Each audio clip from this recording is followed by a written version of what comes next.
So what's up, people? This is Robert Bassano.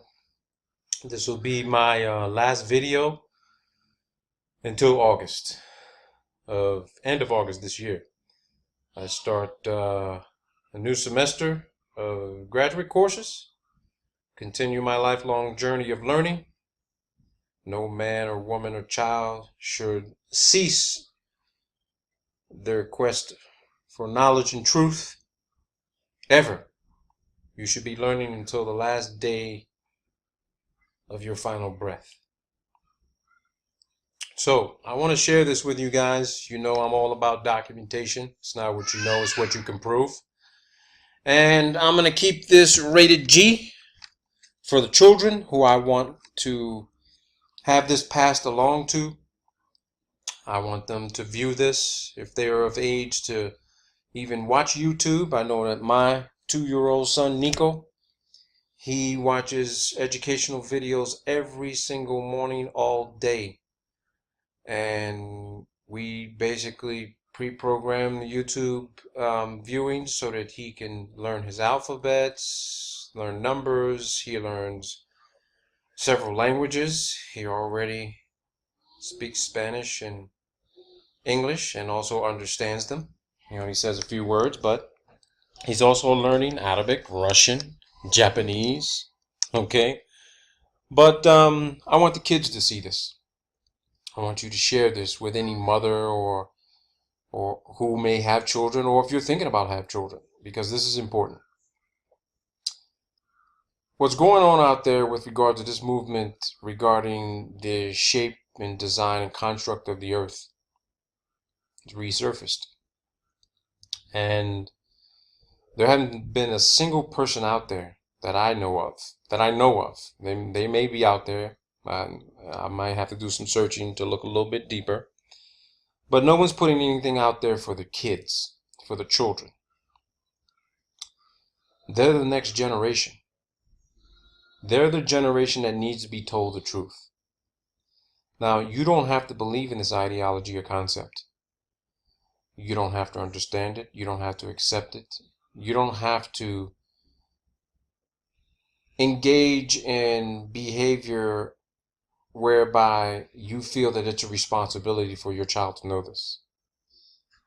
Because it's really not solely about the shape and construct of the world we live in and on. Flat Earth ideology and belief leads to other truths. Because the motivation behind exposing children to this is not to have them isolated, ostracized, or ridiculed with their other friends. Okay? It's your responsibility as a parent, as a mentor, as someone children who may look up to point them in a direction to be inquisitive, to develop an understanding of their awareness, their capabilities, of how to develop their own ideas in a manner that's consistent with always seeking the genesis of all information. That's the key here.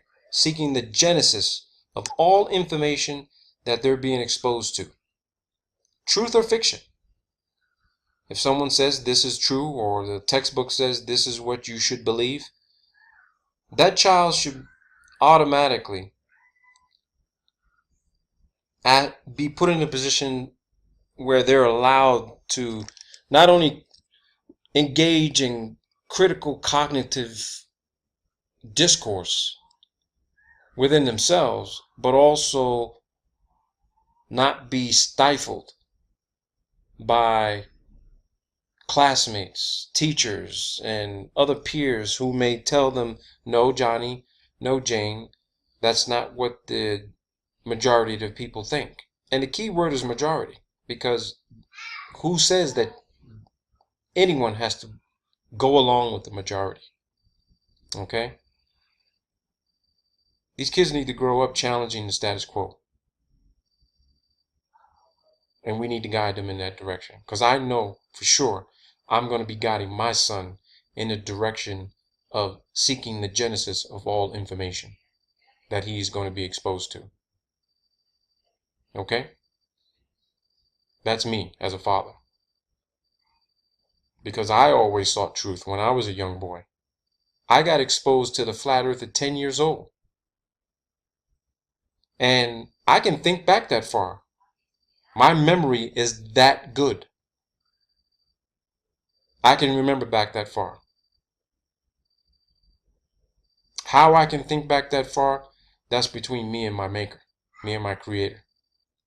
There's some of you out there that know me.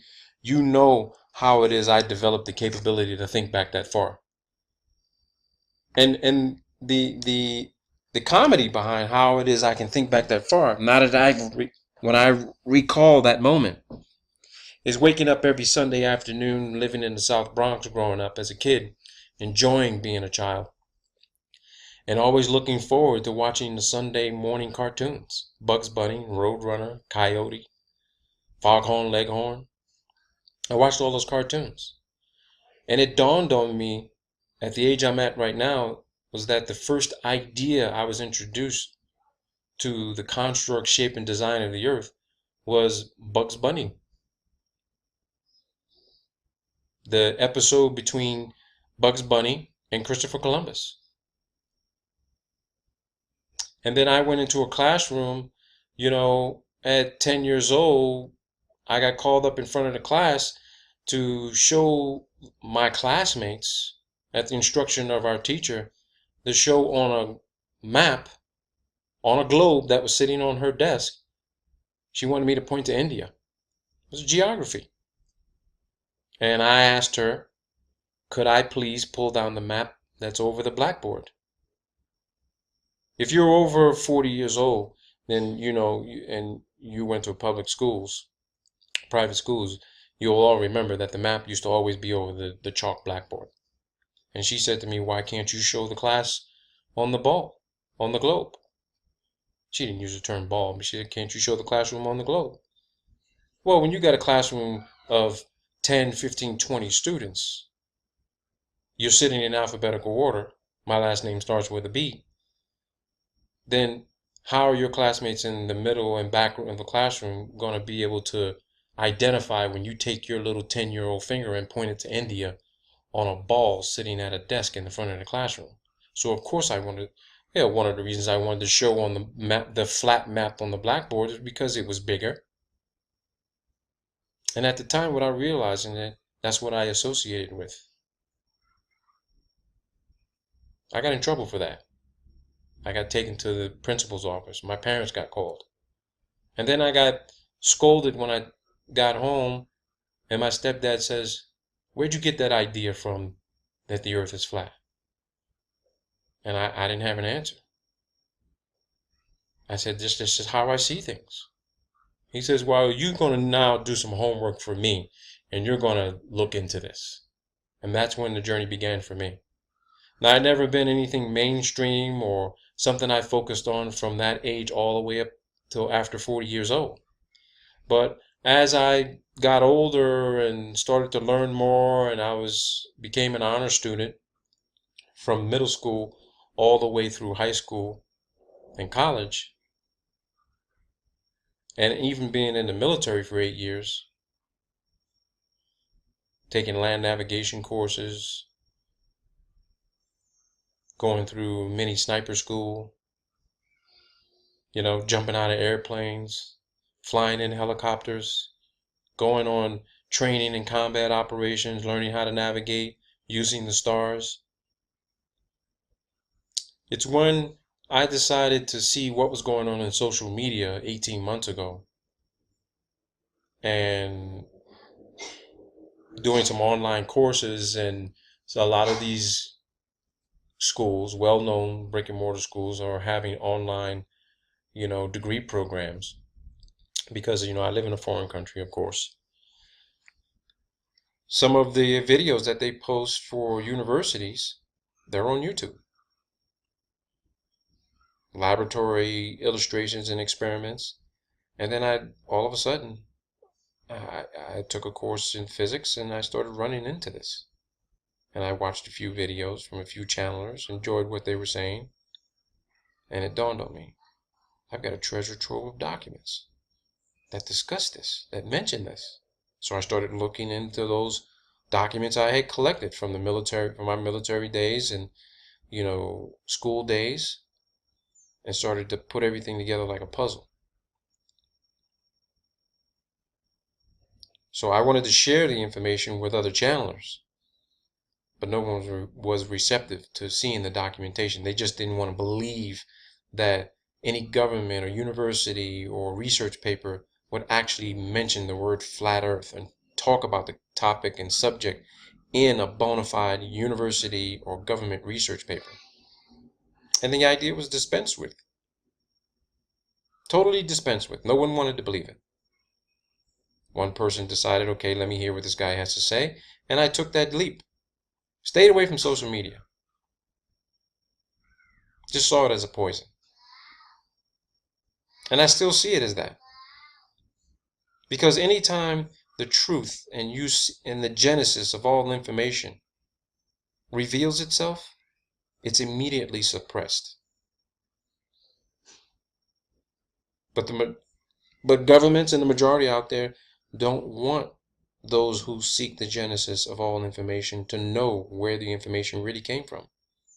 And that is the worldwide deception. That's the worldwide denial and deception campaign, D&D. Misinformation, disinformation, information operations, propaganda, psychological operations. That's where it all comes from. Whenever any entity or government or organization has to engage in, how should I say this, competitive intelligence practices where they're putting out marketing and advertising and data to lead you into believing they think you know one thing, so they're going to deliver you something else that's similar to it, but you're not getting really what you want. That's how you know it's not just isolated to one particular entity. So, someone who I've spoken to on Skype several times and over the telephone, I'm speaking with a handful of people who really appreciate the information I put out. They don't have issues with the way I deliver it and why I'm delivering it. They just really love the originality behind it, because there's no one else out there on this platform putting the information out there like that. The content, the quality of the data that's being shown is not being duplicated. I'm not asking anyone to follow what I'm doing or copy what I'm doing. I'm not looking to copy what anyone else is doing. I was born a leader, not a follower. I pay attention to what's put out there, but I do my own homework. No one does it for me. And just recently, someone who I have great respect for, our minds are similar in construct and design and methodology on how we put things together, shared this document with me, shared this research paper, this research that was done by the University of Illinois, Urbana-Champaign in 2007. And this video is going to be a reading, and I'm going to title it Planete Veritas for Kids.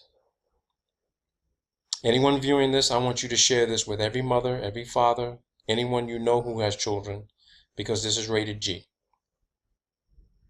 There will be no profanity used, vulgar language, or negative connotations directed at any one particular group. I will express my opinion and analysis based on the content and purpose and intent behind the paper, but it'll remain civil, it'll remain respectful. But I don't want people to think that this is what every university is engaged in. But I want you all to see the level of deception and malicious intent that governments have for our next generation that is going to take over from us to literally squash the status quo. Okay? This paper, University of Illinois, production note. You see it here. It was a large-scale digitization project in 2007. Let's go through it here. Again, this will be a reading. Technical report number 497. A cross-cultural investigation of children's conceptions about the Earth, the Sun, and the Moon. Greek and American data. Stella let me make sure I say her name right.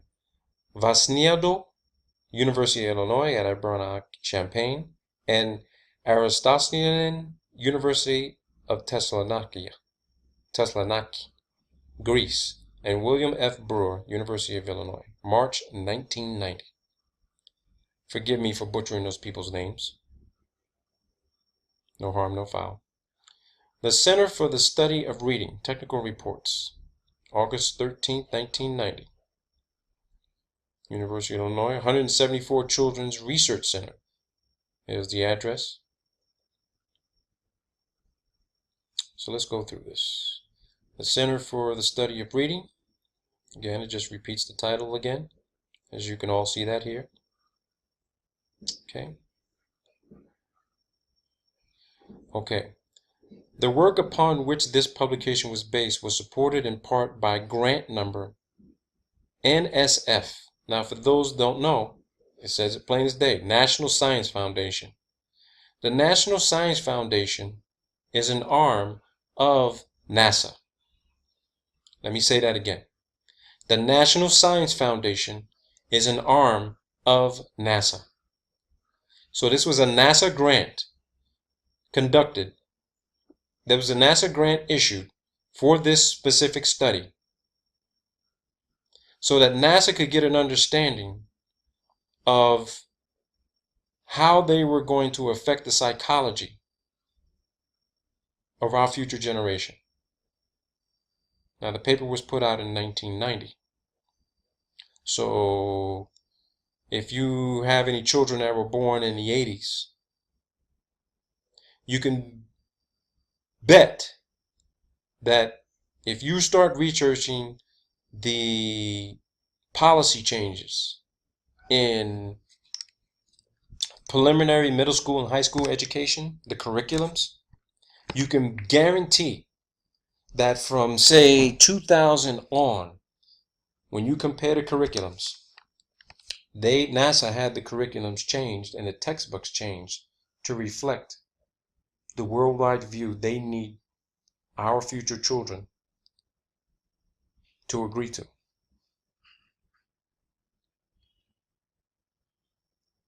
This publication was based on,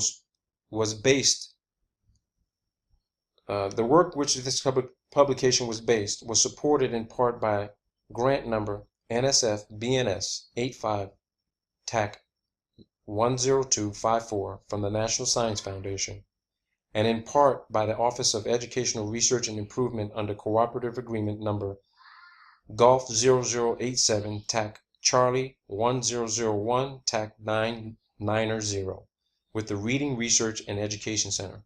The publication does not necessarily reflect the views of the agency supporting the research. Of course not.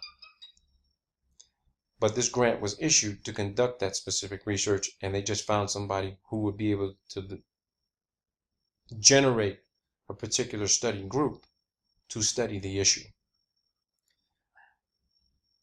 My suggestion to those who are viewing this is to look up this grant number on grants.gov, grants.gov. Look up this grant number, and it'll tell you exactly, it'll give you a summary of exactly what the National Science Foundation was looking for, how much the grant was for, and who put it out, and who supported it. Okay? So we'll see if it reflects the views of NASA and the National Science Foundation. Okay? National Science Foundation also, let me remind you guys, also supports the funding for the U.S. Antarctic program. Okay? So let's go to the abstract here. In this report, we present the results of a cross-cultural study on children's knowledge about the shape, gravity, movement, and location of the Earth, and about the day-night cycle. The subjects of the study were elementary school students from Greece, numbering 90, n equals 90, that's what it means, 90 students, and the United States, 60 students. The results of the study showed that the children in both samples constructed similar initial concepts about the Earth and went through similar steps in the process of changing these concepts to make them conform to the currently accepted scientific notions. Both the Greek and the American children conceptualized the Earth as flat and stationary and thought it was located in the middle of the solar system. They also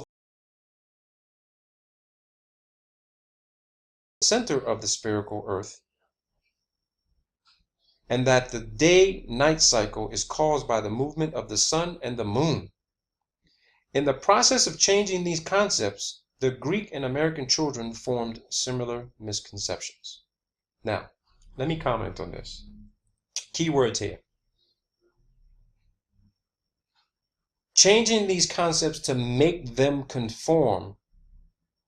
Make them conform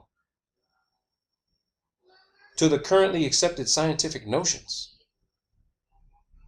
So they're not going to allow these children, they didn't want these children thinking for themselves.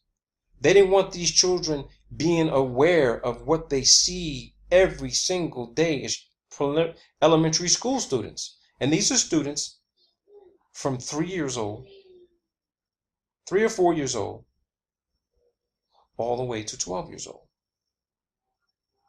Maybe 10 or 12. That was the same age I was. That was the same age I was. So as you can see, they want to make sure that kids starting at this age have their ideas conform to the currently accepted scientific notions. A notion? Really, a notion? Do we need to go into the issue of what notion actually means? I think I'm going to give shout outs to other people. There are people out there like Jaron. He can break down the definitions of words very eloquently, very detailed, very specifically to get everyone thinking. I'll let him comment on this. I'm going to send him this video as well. And I welcome anybody to repost it at your leisure. No copyright claims. It's not my document. I didn't draft it. It was shared with me by Mr. Zane Holloway. Okay? The other thing that stuck out to me was this. The fact that these kids didn't believe that things fall down toward the center of this spherical Earth. And that the sun and moon moved around the Earth. And these scientists who did this study from the University of Illinois automatically put these kids in a category saying that they all form the similar misconceptions. So they're already told, hey, your thinking is not right. There's something wrong with your learning process. Maybe you have ADHD or, some sort of learning disability, because if you don't get this out of your head, we're going to have to put you in a special education program, or you're not, I'm sorry, Mrs. Jones, Mr. Jones, your kid is just not getting along in this school. Maybe they need to go to a public university where these ideas can be heard and then immediately dispensed with. Because here at this school, this private school, or at this public school, we don't believe this. Now I can understand why some people rather homeschool their kids, because this is what they have to deal with. And for all you kids out there who may be looking at this video, never in your life allow someone to force their scientific accepted notions onto you to make you conform to the currently accepted scientific notions. Look up the word notion and you'll understand this sentence. And secondly, If you want to believe the earth is flat and stationary, look up NASA publication 1207, 1207, August of 1988, linear aircraft model. It's a NASA publication. Go to page 30 for all you kids and read the conclusion. NASA believes what these elementary school kids believe. A stationary atmosphere over a non-rotating flat earth. You're not wrong if you believe this. Your beliefs are not misconceptions. They're just your idea of awareness of your surroundings. And they'll always be yours. Be different. Don't be afraid to be different. Let's proceed. Let's see what else this document says. Let's keep going. Okay. Misconceptions in science. They immediately begin the paper defending the National Science Foundation and NASA's ideology. A cross-cultural investigation of children's conceptions about the Earth, the Sun, and the Moon. Greek and American data. Misconceptions in science. One of the most interesting results of research in cognitive science and science education during the last 10 years has been the realization that students often construct powerful misconceptions of science concepts. And for you kids, this Ergo, Clement, 1982, DeSissa, 1982, Driver and Easley, 1978, McCloskey, 1983, Osborne and Whitrock, 1983, Venot, 1979. These are all reference citations to papers, okay? If you're very young, your parents will teach you how to research that data to find those specific papers, okay? And it's probably a paper that is going to talk about constructive, powerful misconceptions of science concepts, okay? Those are some of the keywords you might be able to put in Google to try to find the paper, all right? Or go to your local library or your school library to find it. For example, in the area of mechanics, some students think that a pellet impelled through a curved tube would continue in a curved path when it emerges from the tube. Other students develop a theory that a moving body has a force in it and that the movement of the body is caused by that force. In the area of light, most students believe that their eyes perceive objects directly and that color is a property of the objects themselves. Some students of electricity believe that a switch is like the trigger of a gun. It sends an impulse to a battery to trigger current flow from the battery to a light bulb.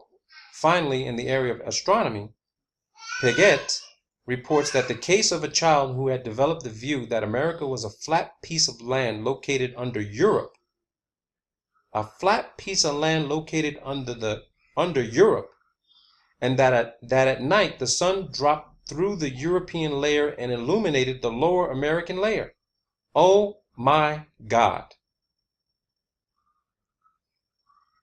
Now, this is definitely a flat earth construct concept that none of us ever considered.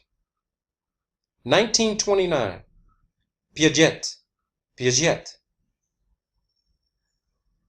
And the concept I'm talking about for the kids is this. The idea that the American continent was a flat piece of land located underneath the European continent, and that at night the sun dropped through the European layer and illuminated the lower American layer. That is incredible. That would make sense. But we'd have to put that through some AutoCAD modeling, software modeling, to actually see what that visually looked like. Anyone out there looking to do something like that, you're more than welcome. Please do. Misconceptions may arise for several reasons, and here they try to justify why your thinking is not correct. Don't allow yourselves to believe this. Your thinking is your thinking. Wrong or right, it is your duty to discover the genesis of your thought process. Not based on what someone else shows you or what they say, but based on your own critical cognitive processing. Concepts such as force or light may be misunderstood because they are extremely complex or abstract. That's not true. Concepts like force or light are not extremely complex or abstract. They're actually very simple. Newton wasn't very intelligent. Einstein wasn't very intelligent. Some of the most presupposed complex ideas, constructs, and complexes are not complex at all. They're actually very simple and very rudimentary in explanation, in thought, and application. That's my hypothesis on it. I see things for what they are, their simplicity, not their complexity. Misconceptions can also be created in situations where the scientific explanation of a phenomenon contradicts the initial or naive concepts students have constructed on the basis of their everyday experience. How could a naive concept students have constructed on the basis of their everyday experience be a phenomenon which contradicts their concepts when what they see and what they experience every day is supposed to be reality? They are seeing things pure for what they are.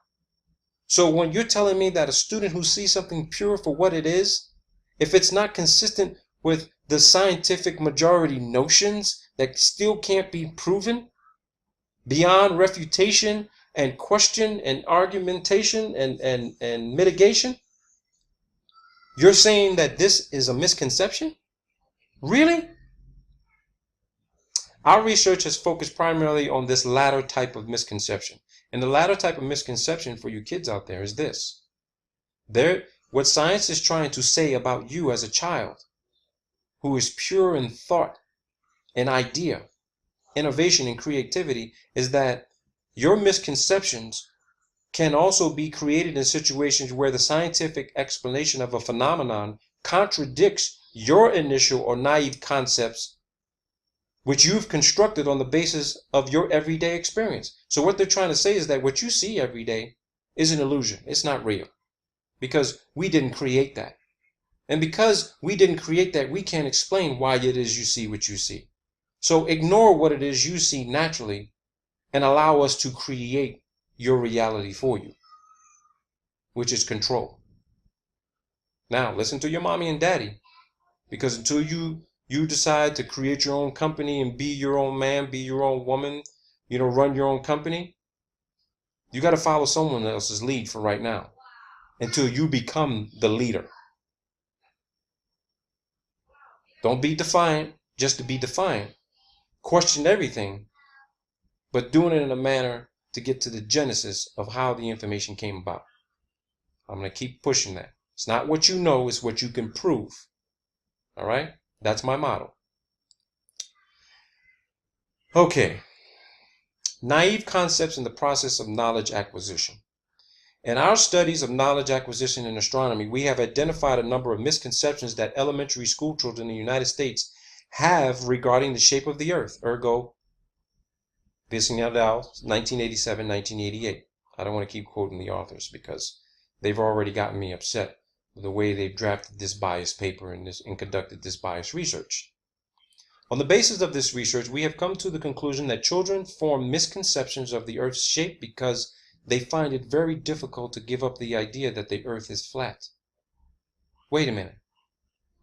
We've kind of got an irony here. And the irony is this. People who believe that we live on a spinning ball, like a basketball, a baseball, okay? A perfectly spherical object in circumference and diameter. These are the people who have difficulty giving up the idea that the Earth is not a ball. They're not the ones in reality. It's those people who have been misconceived by the mass amount of collective data that has been put out and visual reference that has allowed them to stick to this Copernican ideology that the world is a round, spinning ball. That's impossible, kids. Believe it. Research it. All the misconceptions we have identified succeed in reconciling the phenomenal experience of a flat earth with the information coming from adults that the earth is a sphere. For instance, some children believe that the earth is round like a disc rather than round like a sphere. Bravo, children. Whoever these kids are, they have to be geniuses. They have to be successful business people. I hope they are all doing well. I hope they will become extremely successful, whoever these elementary school kids are. For instance, some children believe that the earth is round. Okay, I already read that. By thinking of the earth as a disc, children succeed in reconciling the idea of flatness with the idea of roundness because a disc is both round and flat at the same time. Now, I watched Globebusters and I heard what Jaron had to say, where he started to go into the issue of how we are really seeing the earth. And there was an illustration put forth regarding a round table. The table was flat on top, but when you look at it from an angle at an elevated position, you see the curvature around the edge of the table. That's how we're viewing the earth, from pictures, not from personal physical experience. By thinking of the earth as a disc, children succeed. Okay, I've read that too. I apologize, kids. Okay, other children reconcile the idea of flatness with the idea of roundness by believing that there are two earths, a round one, which is a planet up in the sky, and a flat one on which we live. Bravo, children. The presence of these misconceptions reveals that children are not blank slates with respect to Earth's shape when they receive the information that the Earth is a sphere, but that they have constructed an initial naive concept of the Earth according to which the Earth is flat. Keep calling these children naive because they're young. I was considered naive when I was 10, and I said this.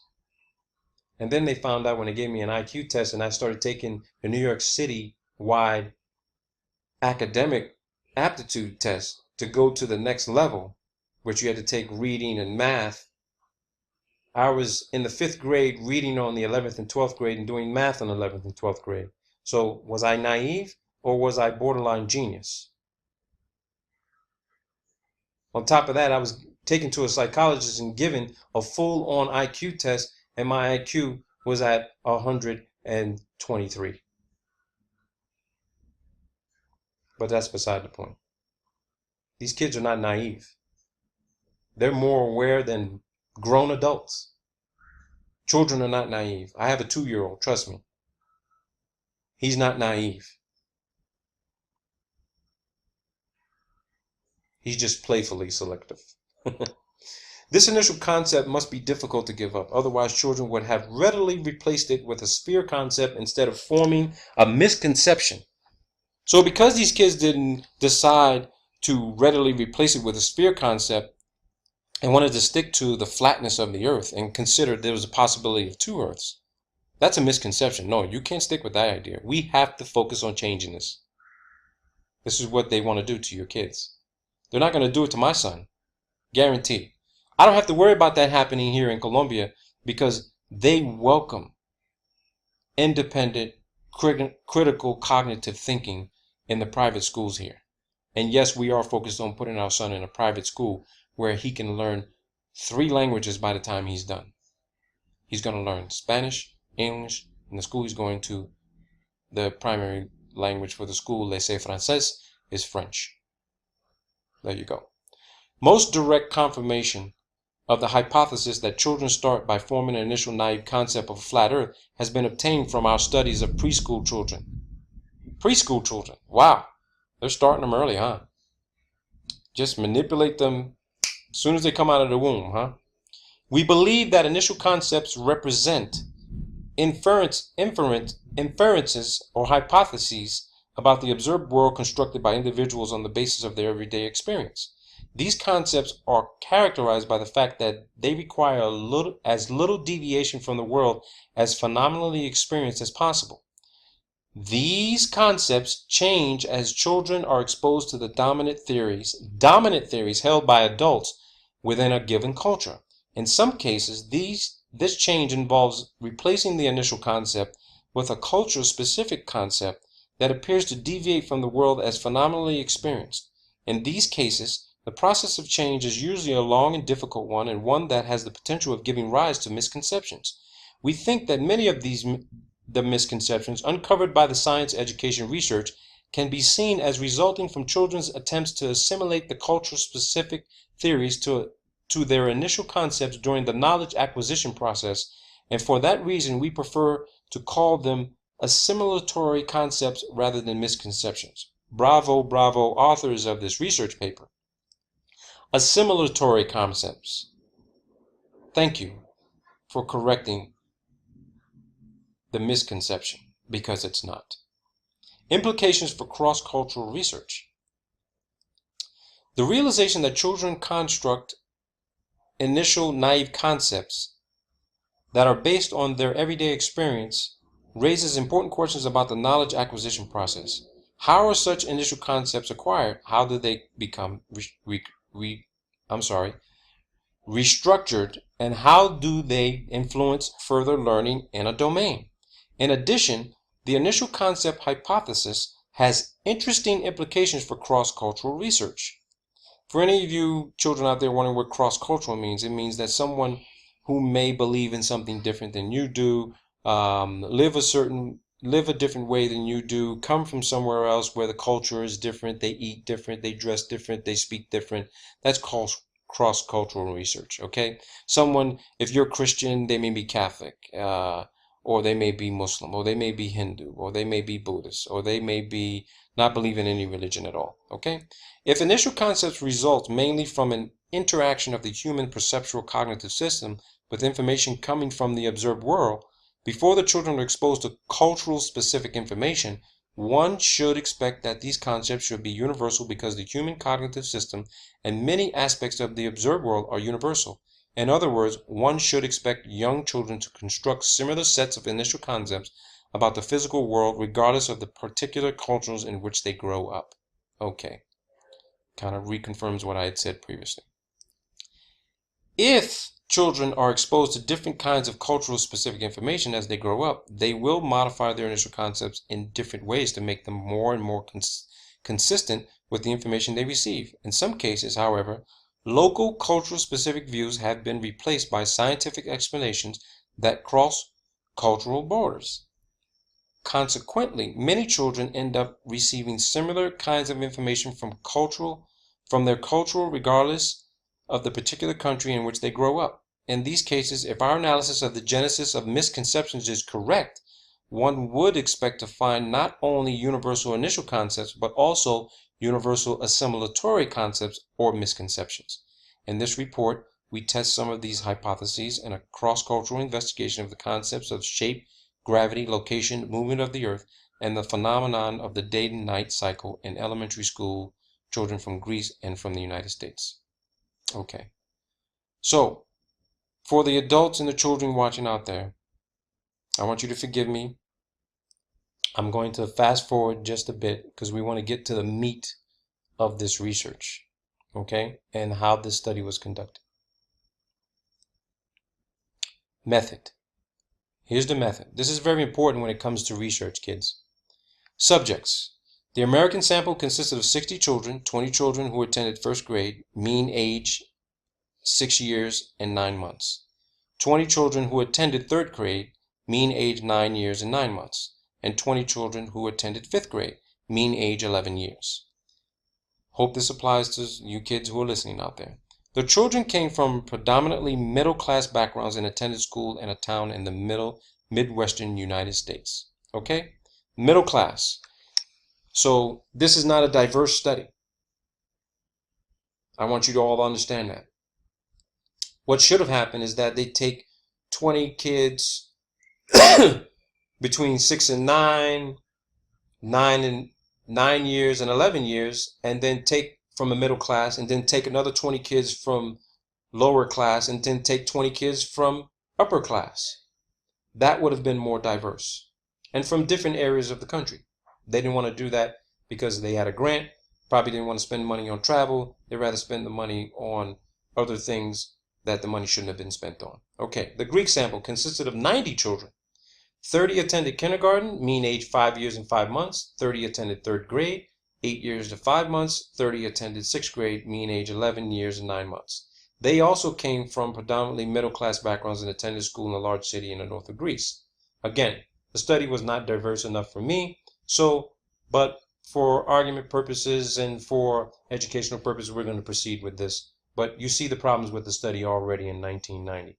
It wasn't diverse enough to be considered credible, but the data itself is interesting. The questionnaire. Here's what the kids were asked. We examined children's knowledge of astronomy using a questionnaire. Now, come on. You're saying these kids are naive, but you're examining their knowledge of astronomy at 11 years old? Okay. These kids must be smarter than what I think they were. All right, here we go. We examined children's knowledge of astronomy using a questionnaire that included questions about the Earth's shape and gravity, about the location and movement of the Earth, the Sun, and the Moon, and about the phenomenon of the day-night cycle. The questionnaire was developed through extensive pilot work. It wasn't extensive enough because you only did the middle class. To obtain as much information as possible about children's underlying concepts rather than about the information they may have memorized in a superficial way, we developed a methodology that differentiated factual questions from generative questions. Factual questions were designed to test children's exposure to certain theoretically important facts.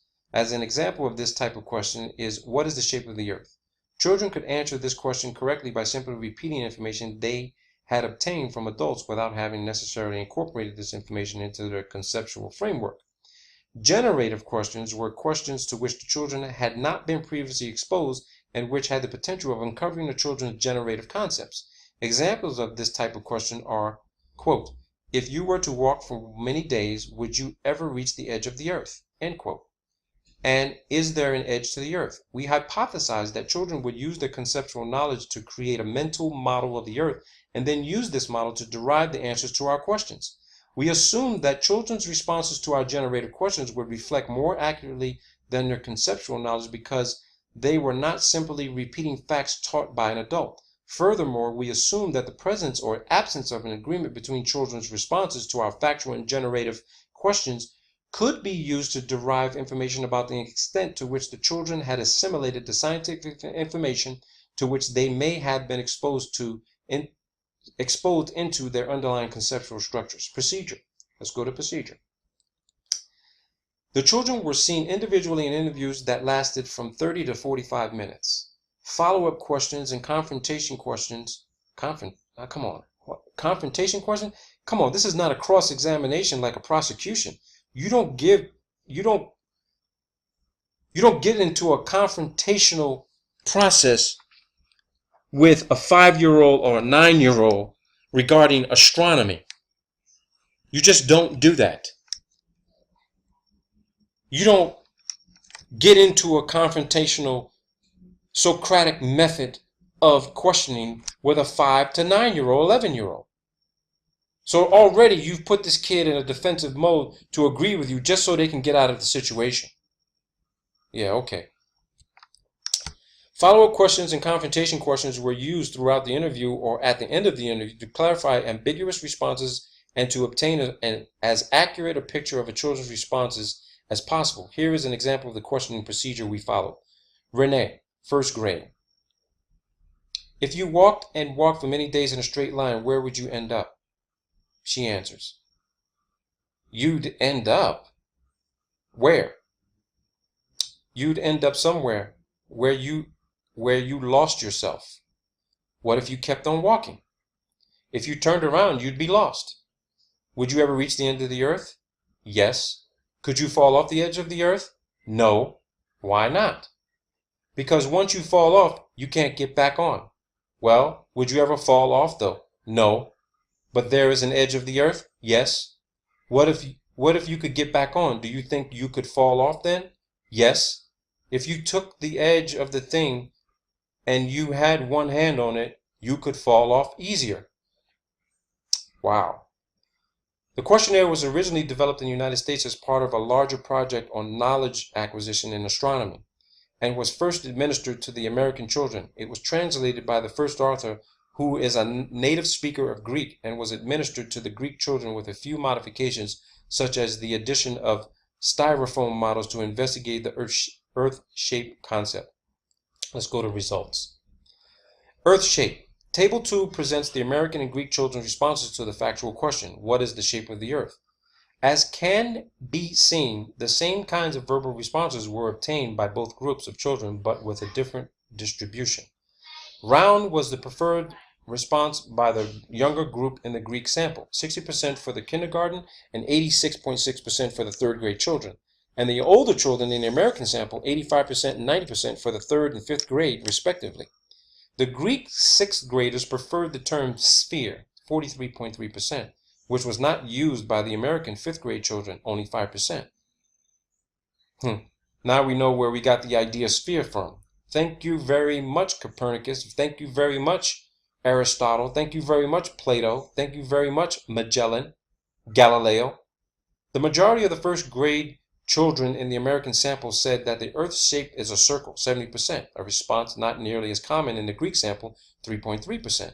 Finally, some of the kindergarten children in the Greek sample, 13.3%, said that the Earth is shaped like a triangle, a square, or just flat, revealing the presence of an initial naive concept. There we go again with naivety. This type of verbal response was not present in the American first grade children, although it is present in our studies of American preschoolers, except for one child who did not respond to this question, but who later drew a rectangle to indicate the shape of the Earth. Wow, wow, wow. The difference in the responses of the Greek and American children to this question most likely represent subtle variations in lexical usage and do not reflect more fundamental differences in underlying beliefs. In both samples, all of our older children and most of the younger children drew a circle to indicate the shape of the Earth when asked to do so. And they don't insert the tables, they don't insert any of this stuff, so don't be bogged down that you don't see this. Don't worry, you'll look at enough videos that your mother and father allow you to view so you can get an idea of what it is the kids actually were talking about.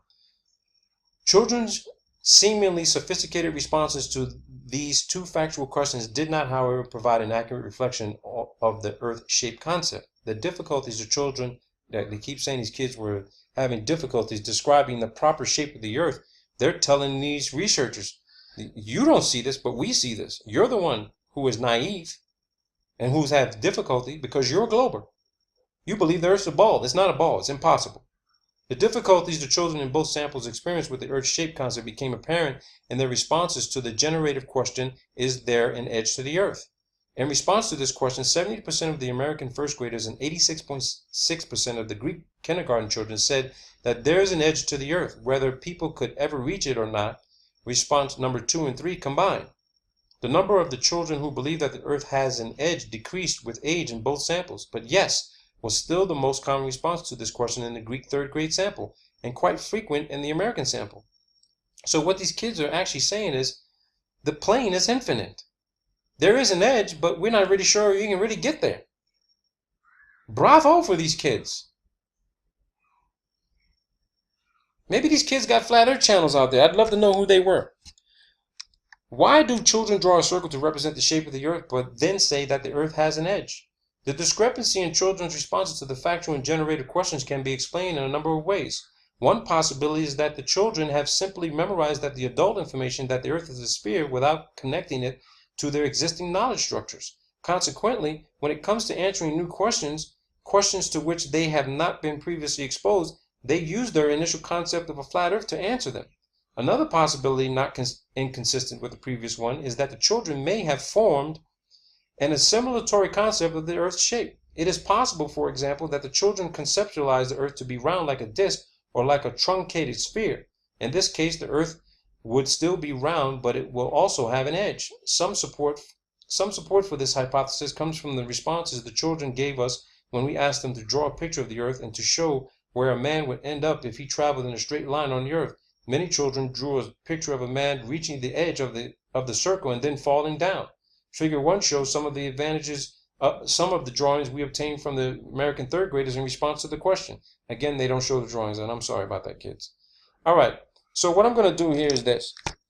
This is only going to be an hour long, but kids, I'll be able to put this document up in the channel so you all can be able to download it and have mom and dad read it for you, or you can read it yourselves and get a better understanding, get an education, read the study to wrap your mind around this whole idea. Okay? I'm not pushing this ideology and concept on you if you don't believe it. But it's important for you to understand it, because you're going to encounter people who do believe this. Other classmates, other friends, other family members. And it's important for you to develop your own idea. Look for the genesis of why this is what it is. Okay? Let's see what Veronica said. Here's an example from the inside the sphere assimilatory concept. Veronica. How come here the earth is flat, but before you made it round? Because you are on the ground. But if you go out of the earth and go into space, you'll see a circle around. That's consistent with what Jaren said on Globebusters. So what is the real shape of the earth? Round. Why does it look flat? Because you are inside the earth. If you walked for many days in a straight line, where would you end up? Somewhere in the desert. What if you kept walking? You can go to the states and cities. What if you kept on walking? No response. Would you ever reach the edge of the earth? No. You would have to be in a spaceship if you were going to go to the end of the earth. Is there an edge to the earth? No, only if you go up. Does anyone live here on the bottom of the earth? No, because they live in the states up here. But could they live down here? Yes. Why wouldn't they fall off? Because they are inside the earth. What do you mean inside? They don't fall. They have sidewalks. Things like down, like on the bottom. Is it round like a ball or round like a thick pancake? Round like a ball.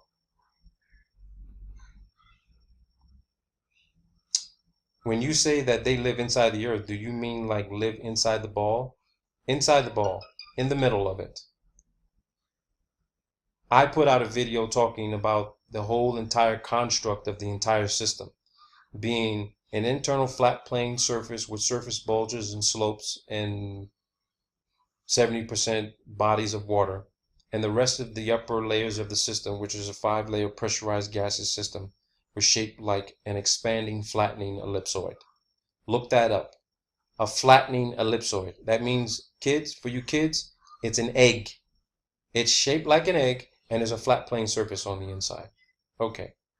So, they talk about gravity here, kids. All right? And again, the movement of the earth and the sun, they talk about that. Talks about if the earth moves, right? Let's see what explanation of the day-night cycle. It's a long document. It's 40 pages. Location of the sun, earth, and moon. Very important, kids. Let's see what else we can see here. And again, I'll put this link up to this document so you can all see it. Here goes all the references. And that may be pretty much it, kids.